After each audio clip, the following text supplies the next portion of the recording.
Hi, I'm Antoinette Tan and I am 44 years old.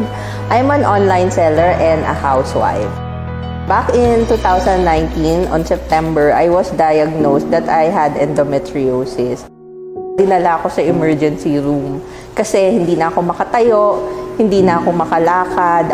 I was at work at that time. Nahirapan i-diagnose ng mga doctors kung ano ba talaga yon until na-refer ako sa isang OB gynecologist. Doon nakita sa ultrasound that I had endometriosis. Endometriosis, nangyayari siya sa loob ng lining ng uterus natin.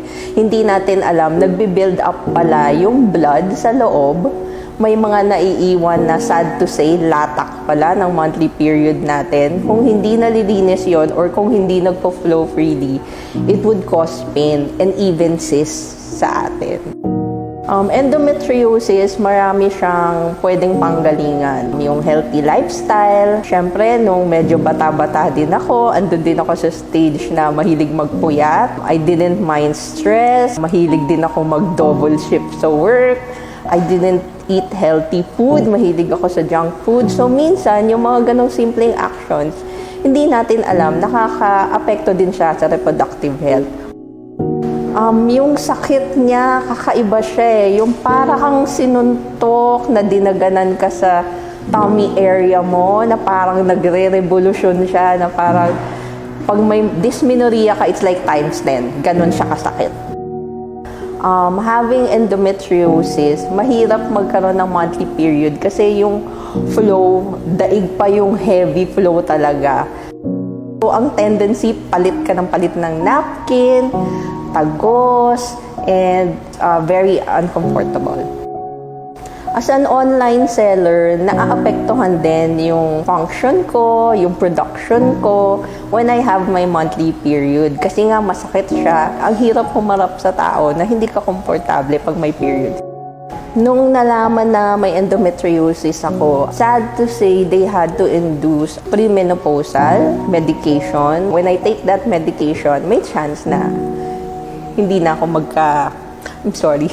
may chance na hindi na ako magka-baby. So now, wala pa rin akong baby.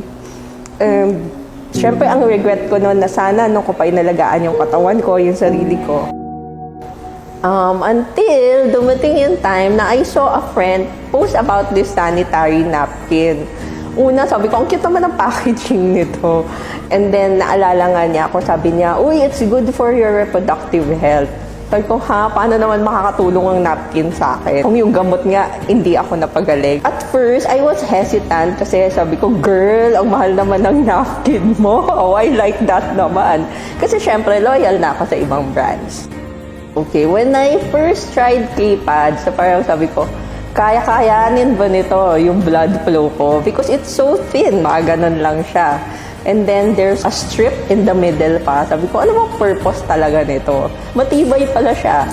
And doon ko na-realize na, it's worth it na you have to invest in some things pala as women. Hindi natin na-realize na even na simpleng paggamit ng napkin, dapat pala noon pa natin in-invest yun. Dapat pala noon pa natin inalagaan yung sarili natin. Kasi, malaking bagay yung maganda yung napkin pala na gamit mo. Lessen na yung dysmenorrhea and yung cooling effect, yung malamig down there. The best advice I could give to women, especially yung mga ka-age ko, middle age, or even younger than me, don't be afraid to invest in yourself. Minsan nakala natin napkin lang yan. Minsan iniisip natin, ay, ang mahal. But when you realize, like K-Pads, it's very economical, it's worth it. Marirealize mo na dapat mong alagaan ang sarili mo bilang babae. Especially if you want to have kids. Especially if you're healthy living right now. Live life to the fullest. Huwag niyo akong gagayahin na late ko na nalaman na may gantong diagnosis ako, na may gantong illness ako. As early as now, invest in yourself. Love yourself. Yun yung gusto ko sa K-Pads yung campaign nila na self-love. So yun, don't forget to love yourself, invest in yourself. Siyempre, gumamit ng K-Pads.